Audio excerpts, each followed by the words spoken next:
नमस्कार मेरे प्यारे साथियों, मैं डीपी आज एक नए वीडियो के साथ आप लोगों के सामने हूँ।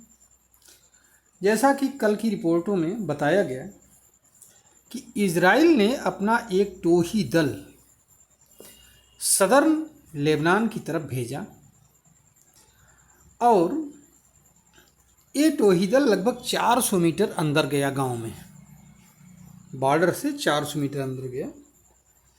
तो जब गांव की तरफ बढ़ाए तो वहाँ इसको रिटेलिएशन का सामना करना पड़ा, गोलियां चली और उस गोलीबारी में लगभग 8 इजरायली सोल्जर मारे गए हैं।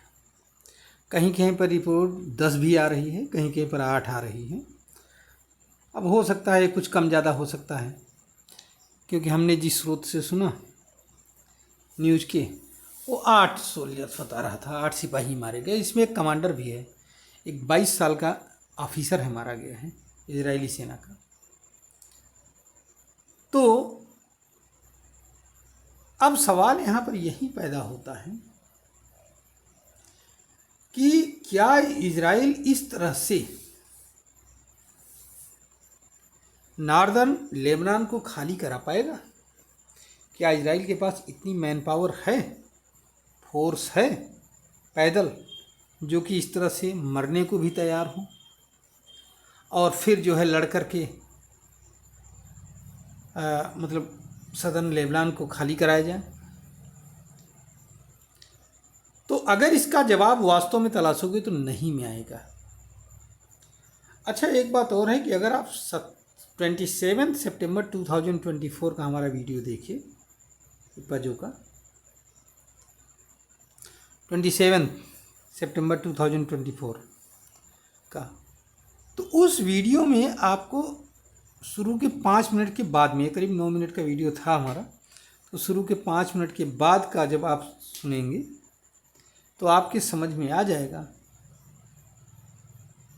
कि उसमें मैंने एक प्रेडिक्शन एक बोला था, एक बात ऐसी, क्योंकि हमने भी विभिन्न समाचार माध्यमों से जब सुना अलग अलग बातें, तो उसमें एक संभावना ये निकल कर के आ रही थी कि सदर्न लेबनान का जो टेरेन है, जो लैंड पैटर्न है, वो ऐसा नहीं है जैसा गाजा का है, प्लेन नहीं है।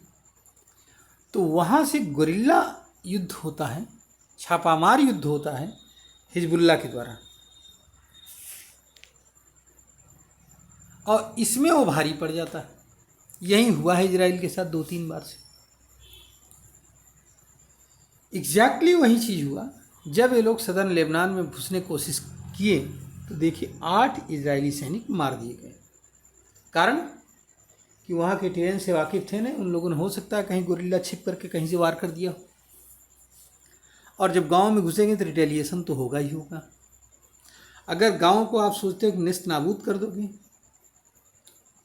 तो आपको जो है ये जो जुगंजू हैं, जो लड़ाके, वो पहाड़ों में भाग जाएंगे, वहाँ से अपना कॉम्फ्लाइज ले करके, मतलब छिप करके आपके ऊपर वार करेंगे, सेना के ऊपर वार करेंगे, जो कि बड़ा मुश्किल हो जाएगा। हालांकि ऐसा नहीं कि इजराइल जीत नहीं सकता, और भी फिर उसके लिए उपाय हैं। ड्रोन्स वगैरह लगाए जाएंगे, हेलीकॉप्टर वगैरह लगाए जाएंगे ऊपर से, फिर वो जो है जीपीएस सिस्टम से पता लगाते रहेंगे और आगे बढ़ते रहेंगे। वो दुनिया भर की टेक्निक्स हैं, लगानी पड़ेंगी इनको, जिसमें कि ये जीत भी सकते हैं। लेकिन फ़िलहाल के लिए जो एक आशंका थी कि वहाँ का टेरेन सही नहीं है, वो सही साबित हो गई कि इसमें कैजुअल्टी ज़्यादा बढ़ेंगी इजराइल की। हाँ, अगर इजराइल उतनी कैजुअल्टी के तैयार है बर्दाश्त करने को तो कोई बात नहीं, तब तो हो सकता है। लेकिन क्या इजराइल अपने इतनी मैन पावर को खोना चाहेगा? तो जवाब मिलेगा नहीं। अब यहाँ फिर इजराइल टेक्नोलॉजी का सहारा लेकर के आगे बढ़ेगा। बस मैं अपना वीडियो तो इतने पर ही रोक रहा हूँ, लेकिन अब देखना है कि ये वार किस करवट बैठती है। फिर तो अब तो सेना वहाँ से वापस निकल आई है, सदर्न लेबनान से जो पैदल सेना घुस रही थी, और फिर अब ये दूसरी स्ट्रेटजी के तहत ये लोग वहाँ पर अटैक करेंगे। पहले एरियल अटैक होगा जम करके, बम्बार्डमेंट, फिर उसके बाद में ये लोग घुसेंगे। लेकिन ये वार इतना आसान रहने वाला है नहीं।